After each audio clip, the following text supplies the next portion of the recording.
ಆತ್ಮೀಯ H16 news ಅರ್ಥಾತ್ ಸೀತಾರಾಮ್ ನ್ಯೂಸದ ವೀಕ್ಷಕರೇ, ನಾನು ನಿಮ್ಮವ ಎಂ ಆಯುಧ ಮಲ್ಲಪ್ಪ ಜೊತೆ ಅವರು.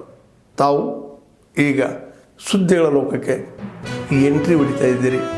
ಈ ಸುದ್ದಿಗಳನ್ನು ಪ್ರತಿಯೊಂದು ನೋಡೋ ಜೊತೆಗೆ ನಿಮ್ಮ ಅಭಿಪ್ರಾಯಗಳನ್ನು ಹಚ್ತಾ ಇರಿ. ಯಾಕಂದರೆ ಈ ಸುದ್ದಿಗಳು ನಿಮಗಾಗಿ, ನಿಮ್ಮ ಬದುಕಿಗಾಗಿ, ನಿಮ್ಮ ವೈಚಾರಿಕೆಗಾಗಿ, ನಿಮ್ಮ ತಿಳುವಳಿಕೆಗಾಗಿಯೂ ನಿಮಗೂ ಗೊತ್ತು. ಜೊತೆಗೆ ನಮಗೂ ನಿಮ್ಮೊಂದಿಗೆ ಇದೊಂದು ಮಾತಾಡುವಂಥ ಜೊತೆಗೆ ಸುದ್ದಿಗಳನ್ನು ಬಿಡುವಂಥ ಕೆಲಸ. ಈ ಕೆಲಸದಲ್ಲಿ ನಾವು ನಿಮ್ಮೊಂದಿಗಿದ್ದೀವಿ ಅಂತ ಹೇಳ್ತಾ ನೋಡ್ತಾ ಇರಿ ಸುದ್ದಿಗಳನ್ನು. ನಮ್ಮೆಲ್ಲ ನಗರ ಸೇವಕರನ್ನು ನಾವು ಕರ್ಕೊಂಡು ಕಡ್ಡಾಯವಾಗಿ ಪ್ಲಾಸ್ಟಿಕ್ನ ರೇಡ್ ಮಾಡ್ತೀವಿ. ನಮಗೆ ಪ್ಲಾಸ್ಟಿಕ್ ನೋಡೋಕ್ಕಾಗ್ತಿಲ್ಲ ನಗರದಲ್ಲಿ. ಇದು ಪ್ಲಾಸ್ಟಿಕ್ ಸಿಟಿ ಆಗಬಾರ್ದು, ಉತ್ತಮವಾದ ಒಂದು ಸಿಟಿ ಆಗಬೇಕು ಅನ್ನೋ ನಿಟ್ಟಿನಲ್ಲಿ ಪ್ಲಾಸ್ಟಿಕ್ನ ರೇಡ್ ಮಾಡೋವಂಥ ಸಂದರ್ಭದಲ್ಲಿ ಅವ್ರಿಗೆ ಪರ್ಯಾಯವಾಗಿ ಏನೋ ಕೊಡಬೇಕು. ಸೊ ನಾವು ಒಂದು ಪೇಪರ್ ಬ್ಯಾಗ್ಸ್ನ ಕೊಡ್ತೀವಿ.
ನಮ್ಮ ಬಜರಂಗ ದಳದ ಕಾರ್ಯಕರ್ತರನ್ನ ಗುಂಡಾ ಕಾಯ್ದೆಯಿಂದ ಗಡೀಪಾರು ಮಾಡುವಂತಹ ಒಂದು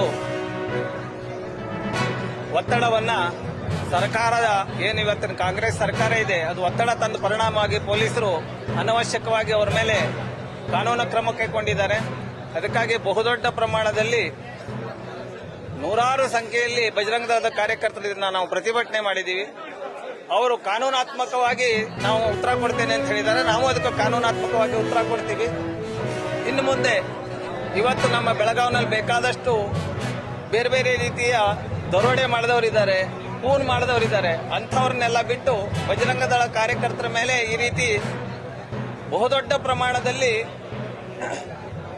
ಗುಂಡಾ ಕಾಯ್ದೆಗಳನ್ನು ಹಾಕೋದು, ಬೇರೆ ಬೇರೆ ಕಾನೂನನ್ನು ಹಾಕಿ ಅವರ ಧ್ವನಿಯನ್ನ ಅಡಗಿಸುವಂತಹ ಕೆಲಸ ನಡೀತಾ ಇದೆ.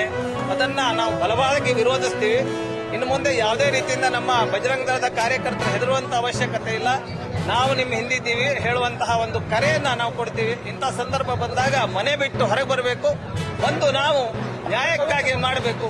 ನಾನು ಎಲ್ಲ ವಕೀಲರಲ್ಲೂ ವಿನಂತಿ ಮಾಡ್ತೀನಿ, ಯಾವುದೇ ಹಿಂದೂ ಕಾರ್ಯಕರ್ತರಿಗೆ ಅನ್ಯಾಯ ಆದಾಗ ಹೊರಗೆ ಬಂದು ಅದನ್ನ ಸರಿ ಮಾಡುವಂತ ಪ್ರಯತ್ನ ಆಗಬೇಕು. ಆತ್ಮೀಯರೇ, ಎಲ್ಲ ಸುದ್ದಿಗಳನ್ನು ನೋಡಿದ್ರಲ್ಲ, ಏನು ಅನಿಸ್ತು ನಿಮಗೆ? ಇದರಲ್ಲೇ ನಿಮ್ಗೆ ಲೈಕ್ ಆಗಿರ್ಬೋದು, ಡಿಸ್ಲೈಕು ಆಗಿರ್ಬೋದು, ಕಾಮೆಂಟ್ ಬೇಡಪ್ಪ ಅಂತೂ ಅನಿಸಿರ್ಬೋದು, ಕಾಮೆಂಟ್ ಮಾಡಬೇಕಪ್ಪ ಅನಿಸಿರ್ಬೋದು, ಶೇರ್ ಮಾಡಬಾರ್ದಪ್ಪ ಅನಿಸಿರ್ಬೋದು, ಅದು ಮಾಡಬೇಕು ಅನಿಸಿರ್ಬೋದು. ಏನಾದರೂ ಆಗಲಿ ಶೇರ್ ಮಾಡ್ತಾಯಿರಿ, ಈ ನ್ಯೂಸ್ಗಳನ್ನ ಹಂಚ್ತಾ ಇರಿ, ಜೊತೆಗೆ ಇದಕ್ಕೆ ಸಬ್ಸ್ಕ್ರೈಬ್ ಆಗ್ತಾಯಿರಿ ಅಂತ ಹೇಳ್ತಾ H16 ನ್ಯೂಸ್ ಅರ್ಥಾತ್ ಸೀತಾರಾಮ್, ಇದು ಸತ್ಯದ ಕೈಗೆ ನಡಿ. ವಂದನೆಗಳು.